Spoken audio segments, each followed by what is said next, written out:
ಸಂವಿಧಾನ ಸಮರ್ಪಣಾ ದಿನದ ಅಂಗವಾಗಿ ಸಂವಿಧಾನವನ್ನು ರಕ್ಷಿಸಿ ಮತ್ತು ಮನುಸ್ಮೃತಿ ಹಿಮ್ಮೆಟ್ಟಿಸಿ ಅನ್ನುವ ಒಂದು ಟೈಟಲ್ ಮೇಲೆ ಜಾಗೃತಿ ಸಮಾವೇಶವನ್ನು ಹಮ್ಮಿಕೊಳ್ಳಲಾಗಿದೆ. ಈ ದೇಶದಲ್ಲಿ ಕೆಲವರು ಹೇಳ್ತಾರೆ ನಾವು ಸಂವಿಧಾನ ತೆಗಿತೀವಿ ಅಂಥೇಳಿ, ಇನ್ನು ಕೆಲವರು ಹೇಳ್ತಾರೆ ಸಂವಿಧಾನವನ್ನು ಡಾಕ್ಟರ್ ಬಾಬಾ ಸಾಹೇಬ್ ಅಂಬೇಡ್ಕರ್ ಅವರು ಬರೆದಿಲ್ಲ, BN ರಾವ್ ಬರೆದಿದ್ದಾರೆ ಅಂತ ಹೇಳ್ತಾ ಇದ್ದಾರೆ. ಜನರಿಗೆ ಒಂದು ಸುಳ್ಳನ್ನು ಹೇಳ್ತಾ ಇದ್ದಾರೆ. ಇಡೀ ಪ್ರಪಂಚಕ್ಕೆ ಗೊತ್ತು ಸಂವಿಧಾನವನ್ನು ಯಾರು ರಚನೆ ಮಾಡಿದ್ದಾರೆ, ಯಾರು ಬರೆದಿದ್ದಾರೆ ಅಂಥೇಳಿ. ಡಾಕ್ಟರ್ ಬಾಬಾ ಸಾಹೇಬ್ ಅಂಬೇಡ್ಕರ್ ಅವರು ಹಗಲು ರಾತ್ರಿ ತಮ್ಮ ಆರೋಗ್ಯವನ್ನು ಸರಿ ಇಲ್ಲದಿದ್ದರೂ ಕೂಡ ಸಂವಿಧಾನವನ್ನು ರಚನೆ ಮಾಡಿದ್ದಾರೆ.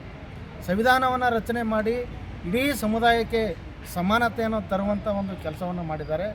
ಮತ್ತು ಎಲ್ಲರೂ ಒಂದು ಉತ್ತಮ ರೀತಿಯಲ್ಲಿ ಬದುಕಲಿಕ್ಕೆ ಮತ್ತು ಪ್ರಜಾಪ್ರಭುತ್ವ ವ್ಯವಸ್ಥೆಯನ್ನು ಜಾರಿಗೆ ತರಲಿಕ್ಕೆ ಈ ಸಂವಿಧಾನವನ್ನು ನಮ್ಮ ದೇಶಕ್ಕೆ ನೀಡಿದ್ದಾರೆ. ಅಂಥ ಸಂವಿಧಾನವನ್ನು ಇವತ್ತು ಮನುಸ್ಮೃತಿ ಒಂದು ಮನಸ್ಸುಳ್ಳವರು ಮತ್ತು ಕೋಮುವಾದಿ ಮತ್ತು ಜಾತಿವಾದಿ ಮನಸ್ಸುಗಳು ಸಂವಿಧಾನವನ್ನು ನಾವು ಅದನ್ನು ತೆಗೆದು ಹಾಕ್ತೀವಿ ಅನ್ನೋಂಥೇಳಿ ಒಂದು ಉದ್ದೇಶವನ್ನು ಈ ದೇಶಕ್ಕೆ ಜನರಿಗೆ ಒಂದು ಸುಳ್ಳು ಹೇಳ್ತಾ ಇದ್ದಾರೆ. ಸಂವಿಧಾನವನ್ನು ಯಾರೇ ಬಂದರೂ ಕೂಡ ಯಾರನ್ನು ತೆಗಿಲಿಕ್ಕೆ ಸಾಧ್ಯ ಆಗೋದಿಲ್ಲ.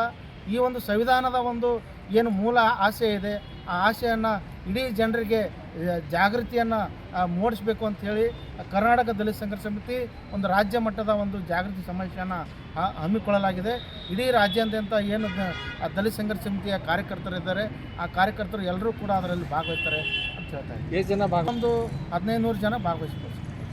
ಮಣ್ಣ ಪುಣೇಕರ್ ಅಂತ ಕರ್ನಾಟಕ ದಲಿತ ಸಂಘರ್ಷ ಸಮಿತಿ ಪ್ರೊಫೆಸರ್ B ಕೃಷ್ಣಪ್ಪ ಸ್ಥಾಪಿತ ಸಂಘಟನೆ ವತಿಯಿಂದ ರಾಜ್ಯ ಮಟ್ಟದ ಸಂವಿಧಾನ ಸಮರ್ಪಣೆ ಮತ್ತು ಸಂವಿಧಾನ ಸಂರಕ್ಷಿಸಿ ಮನುಸ್ಮೃತಿ ಹಿಮ್ಮೆಟ್ಟಿಸಿ ಎಂಬ ಕಾರ್ಯಕ್ರಮವನ್ನು ಹಮ್ಮಿಕೊಳ್ಳಲಾಗಿದೆ.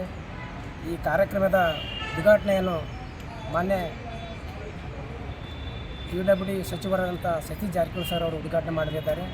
ಅದೇ ರೀತಿ ಮುಖ್ಯ ಅತಿಥಿಗಳಾಗಿ ಆಹಾರ ಮತ್ತು ನಾಗರಿಕ ಸರಬರಾಜು ಇಲಾಖೆಯ ಸಚಿವರಾದಂಥ TH ಮುನಿಯಪ್ಪ ಸಾಹೇಬರು ಆಗಮಿಸಲಿದ್ದಾರೆ. ಅದೇ ರೀತಿಯಾಗಿ ಸಮಾಜ ಕಲ್ಯಾಣ ಸಚಿವರಾದಂಥ ಮಾನ್ಯ ಡಾಕ್ಟರ್ SC ಮಾದೇವ್ ಅವರು ಭಾಗವಹಿಸಲಿದ್ದಾರೆ. ಮತ್ತು ಅತಿಥಿಗಳಾಗಿ ವಿಧಾನ ಪರಿಷತ್ತಿನ ಸದಸ್ಯರಾದಂಥ HB ಸುಧಾಮ್ ದಾಸ್ ಅವರವರು, ರಮೇಶ್ ಬಾಬು ಅವರು ಭಾಗವಹಿಸಲಿದ್ದಾರೆ.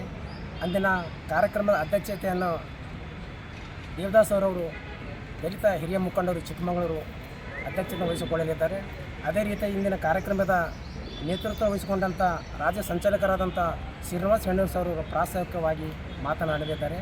ಇವತ್ತು ಅಂದಿನ ಸಮಾವೇಶಕ್ಕೆ ಕರ್ನಾಟಕ ದಲಿತ ಸಂಘರ್ಷ ಸಮಿತಿ ಕಲಬುರಗಿ ಜಿಲ್ಲಾ ಶಾಖೆಯಿಂದ 100 ಜನ ಕಾರ್ಯಕರ್ತರನ್ನು ಆ ಕಾರ್ಯಕ್ರಮದಲ್ಲಿ ಭಾಗವಹಿಸ್ತೇವೆ. ಅಂದಿನ ಕಾರ್ಯಕ್ರಮಕ್ಕೆ ಪ್ರಗತಿಪರ ಚಿಂತಕರು, ಸಾಹಿತಿಗಳು, ದಲಿತ ಹಿಂದುಳಿದ ನಾಯಕರು ಹೆಚ್ಚಿನ ಸಂಖ್ಯೆಯಲ್ಲಿ ಭಾಗವಹಿಸಿ ಕಾರ್ಯಕ್ರಮ ಯಶಸ್ವಿಗೊಳಿಸಬೇಕಂತೇಳಿ ಕರ್ನಾಟಕ ದಲಿತ ಸಂಘರ್ಷ ಸಮಿತಿ ಮನವಿ ಮಾಡುತ್ತೆ. ಕಾರ್ಯಕ್ರಮ ಏನೇನು ಮಾಡಿ ಜಾರಿಯಾಗಿ 77 ಸಂವಿಧಾನ ಸಮರ್ಪಣಾ ದಿನದ ಸನ್ಮಾನದ ಅಂಗವಾಗಿ ಸಂವಿಧಾನ ಸಂರಕ್ಷಿಸಿ ಮನುಸ್ಮೃತಿ ಹಿಮ್ಮೆಟ್ಟಿಸೋಣ ಎಂಬ ಜಾಗೃತಿ ಕಾರ್ಯಕ್ರಮ ಹಮ್ಮಿಕೊಂಡಿದ್ದಾರೆ. ಇವತ್ತಿನ ತನಕ ದೇಶದಲ್ಲಿ ಮನುವಾದಿಗಳು, ಜಾತಿವಾದಿಗಳು ಸಂವಿಧಾನದ ಬಗ್ಗೆ ಅಪಸ್ವರ ಎತ್ತಿರ್ತಾರೆ. ಈ ಅಪಸ್ವರ ಕಡಿಮೆ ಆಗಬೇಕು. ಈ ಅಪಸ್ವರ ಬಂದ್ ಮಾಡೋಕ್ಕಾದ್ರೆ ನಾವು ಜನಜಾಗೃತಿ ಮೂಡಿಸಿ ಸಂವಿಧಾನದ ಮೂಲ ಆಸೆ ಇವತ್ತಿನ ತನಕ ದೇಶದಲ್ಲಿ ಯಾರೂ ಜಾರಿಗೆ ತಂದಿಲ್ಲ. ಸಂವಿಧಾನದ ಮೂಲ ಆಸೆಯಲ್ಲಿ ಜಾರಿ ತರಬೇಕಂತೇಳಿ ಕರ್ನಾಟಕದಲ್ಲಿ ಸಂಘರ್ಷ ಸಮಿತಿ ಇವತ್ತು ಜನಜಾಗೃತಿ ಸಮಾವೇಶ ಬೆಂಗಳೂರಲ್ಲಿ ಹಮ್ಮಿಕೊಂಡಿದೆ.